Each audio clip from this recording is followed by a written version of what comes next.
Hello, and welcome to the COVID Chronicles YYC. I'm Denise Summers of M4 Communications, a business storyteller here in Calgary. This morning, we're joined by Rob Schmidt of ReBox, a local brand distillery firm. Rob leads a team of branding and communications experts who distill their clients' brands to find the heart of what makes them unique and valuable. They've worked with some of the finest business-to-business brands in Canada and globally. So welcome, Rob, and thanks for joining us this morning. It's my pleasure. And so, Rob, tell me a little bit more about Rob and what ReBox does, who you do it with, what you do, and how you do it. Sure, by all means. I guess I would self-describe myself a bit as a freak. I'm a bit unique, bit different, high adrenaline. While I'm a corporate individual, my training and some of my graduate work is in business. I'm also, on that human side, undergraduate with some experience in the world of psychology and behavioral buying and things like that. So I'm a corporate guy who looks at the world differently, and even on a play side, I play differently. I'm that guy that jumps out of airplanes and flies a wingsuit and does all sorts of crazy, neat little things there. Corporately, who I am ties in perfectly to our company, which, as you said, we're a distiller of some of the finest B2B brands. And as a brand distillery, what that means is we peel back all the impurities that most organizations put into their messaging. And, this is perfectly aligned in your wheelhouse, that the essence of the story needs to be clean and clear and succinct. We help organizations get rid of all the impurities in their brands. And we just actually had our anniversary of a 9-year anniversary this week. So we've been around for a while. Apparently, we must be doing some good work because we still have clients that keep bringing us on board. Oh, that's great. And congratulations. Thank you. So there's a number of lots of branding companies around. What sets ReBox apart? Like, why would I hire you? Probably the biggest reason is because the work that we do isn't just based on whether you like it or whether we think it feels right. We actually look at the psychology behind decision-making and perceptions, and we make sure that brands are built around those perceptions so that we can try to create the feeling, the thinking patterns that go around with how you want your brand to be perceived. And that ties back into this whole area of discipline that we have called behavioral economics. So while most branding firms would be, pretty pictures and graphic design and copywriters, while we have those individuals, the essence of what we do is all about the perception, the psychology that happens behind the messaging and the visual pieces that we bring forward. Right, and people don't make decisions based on logic.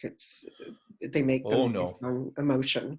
Yeah, they are predictably unpredictable, and they are highly emotional, particularly in the business-to-business place, where you think in B2B, companies that sell to big companies, you'd think, oh no, just the business, just the facts, ma'am. In reality, we find that emotions play about a 6 to 8 times stronger influence in B2B than they do in consumer facing. So right. And so can you share a story of how you elevated a client's business, how you created a much stronger brand for them? Sure. We actually did work with one client. They were in the oil and gas services side of the space. So they would build, big compressor stations, $3 to $10 million bills when all were said and done. They thought that the reason people bought from them was because they had the most certified trades in their facility, which how they built their story around it was, if we have all these certified trades in one space, we don't have to take as long to build something, and that will make them projects on time and on budget. And as part of our offering, when we distilled their brand, we actually validate that or refute it with the market. So we interviewed about 42 people, I think it was, engineers particularly, and procurement officers. And we found out that when we would talk to them and we'd say, our client believes everything's about being on time and on budget, they would sit back and smile and go, Rob, that's bullshit. Nobody's on time and on budget. These are multi-million-dollar projects. I say, well, great. Why do you keep using this client then? And they said, it's not that they're on time and on budget. It's that when something goes wrong in the project process, we know about it before it ever becomes a problem. So we were able to get to the essence of what made them unique and valued. And it wasn't on time and on budget. And it wasn't the fact that they had all these trades. It was that they had such great project management that they would keep clients informed before they ever looked bad. And that ties back into that emotional side that as a risk mitigation tool, you don't want to look like an idiot in a big corporation. So you bring in someone who's going to make you look good, or at least not make you look bad. Right. And that was a perfect example, because when they would then have sales teams go out to meet with people, they'd say things like, I'd love to tell you we're going to be on time and on budget, but I can't do that. That wouldn't be sincere and authentic. I, however, will tell you that if anything goes sideways, you will know about it long before it ever becomes a problem. So that's a perfect example that by getting to the real essence, beyond the blind spot that our clients actually have and going out to the market, we could find out what really, really made them unique and valued. Okay, great. And I find that often too, that what clients think is their value proposition is completely different than what the client thinks. 100%. And so we're in the middle of COVID here, Rob, and which has impacted everybody personally and professionally. What's the impact been to ReBox? What have you had to shift, or what's happened with you? Yeah, I think the phrase of the week, month, or quarter would be pivot.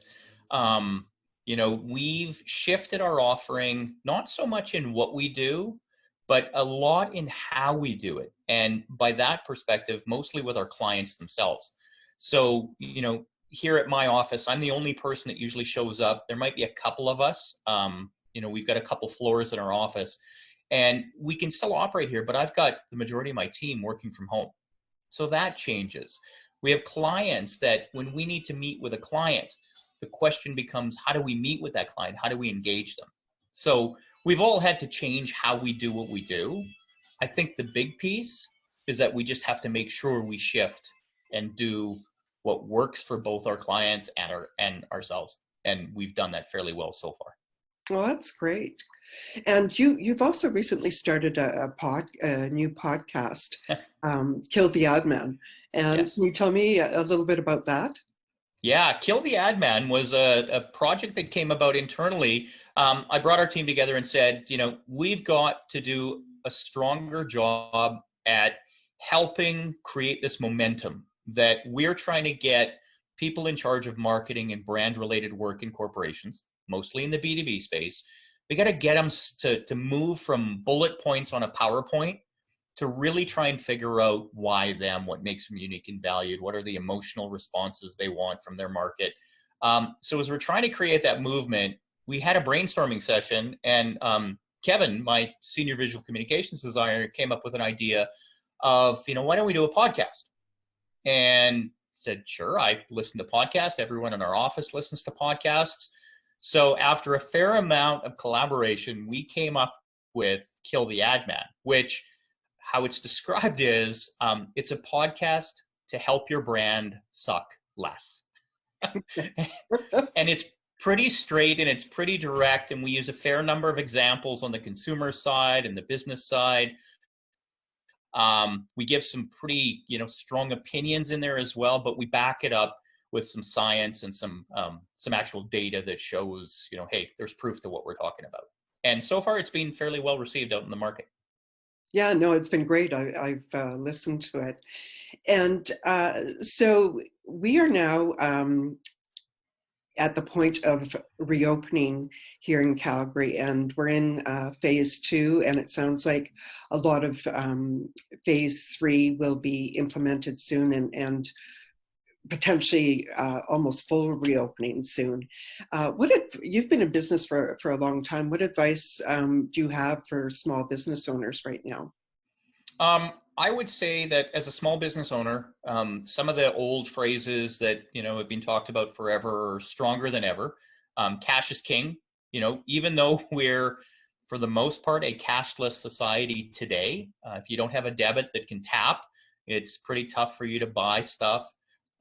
Make sure that, you've got cash flow working in your favor. Make sure that terms are set up, and try not to set the bar to this unrealistic expectation. I think one of the things you could probably agree to, Denise, is that in this COVID, it's helped people realize that, let's just get real. Enough with the pomp and circumstance, enough with the, the receptionist answering and meeting you at the front of the office, and you sit on the leather sofa and we grab you a Perrier. No. I think people have just gotten more real. So as companies and organizations are opening up the doors, just be real. Let your clients and customers know, hey, this is how we have to operate. Be empathetic to those people that, there's some people right now in my office that don't want to come back to the office. Not because they don't like it, but there's still this hesitation from a medical standpoint of, are they putting themselves in harm's way? Well, as an employer, I have to practice what I preach. I have to work with them, or I have to have an open discussion that says, I'm sorry, that just can't work. But as companies and organizations go back to opening their doors again, the new normal is this thing that we're still trying to figure out. So be flexible, move with it, be empathetic, and understand that you're in business to serve people and work with those people. Right. Yeah. And I'm seeing a lot of that as well. People are, as you said, much more real. There's a lot more less posturing, and we're creating deeper relationships, which is wonderful. And what advice would you have at this time for as we're reopening from a branding perspective? I would suggest that organizations, this is a perfect time to bring your brand stronger to the market. Now, stronger doesn't mean authoritative. It doesn't mean over the top and pushing. It just means more refined. So know thyself, know who you are, and then deliver on that over and over and over again. I went for breakfast this morning at one of our local places here in Kensington called Red's Diner. And today was the first day that they've opened up since all the pandemic issues have come into play. When we went there, they had a little sign out front that was so easy to understand about sanitizing your hands before you come in. We sat at the table.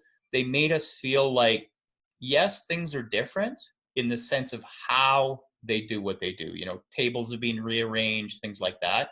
Okay. But the essence of who they are hasn't changed. Right. They still smile, and you can see the smile behind their face masks. You can see it in their eyes. They smile. Right. You can hear it in their voice. They're not there grumpily in the morning going, oh, it sucks. They're still being who they are as a brand.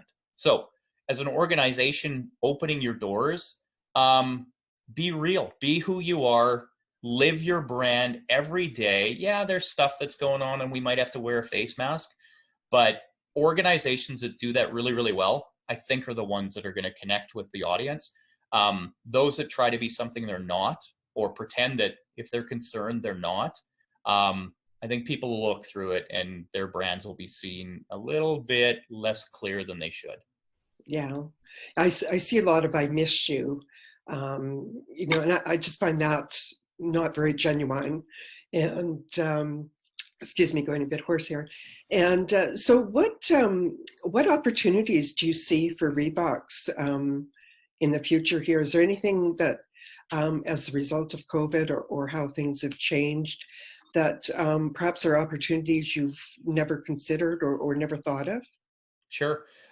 For us, it goes back to being stronger on who we are for our clients. And what that means is the clients that we work with aren't necessarily ones defined by demographics, not by size of organization or industry that they serve in. It's more by psychographics, by the leadership of the organization. How do they think? How do they look at the world? And this has become a time for us where companies have come up and said, great, can you guys do some signage for us? We need some signage in the window. And we're like, okay, well, what do you want it to say? And they'll give us the exact sentence.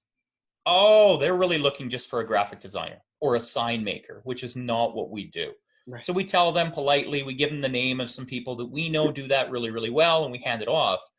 But this is a time for us to stand even stronger to who we are, that if an organization and the leadership in that organization really, really want to make sure that their market knows who they are, the why you, this allows us to be able to deliver on that even stronger. And it's made that those people that were successful in spite of themselves, I hate to say it, but around it anymore. So will, and real organizations with real leaders who think bigger than transactional basis. I've actually seen more of those people come forward as a result of this pandemic, which becomes beneficial for us. Yeah, there's definitely, that's been one of the gifts of what's happened here. And that brings us to the end here, Rob. Is there anything that you'd like to add? Anything else you'd like to say? No, I would just like to give you kudos for what you're doing. I mean, you as a corporate storyteller, as I describe, you bring a voice to the city and you help people find their voice. And putting together this sort of a video podcast or broadcast is powerful, because you help to bring different perspectives to the table so that your audience can take from that and help to make the city stronger. So kudos to you for doing what you're doing. Oh, thank you, Rob. And yes, Calgary strong. And stay safe and healthy, everyone. And tune in for the next episode of COVID Chronicles YYC. Bye. Perfect. For now.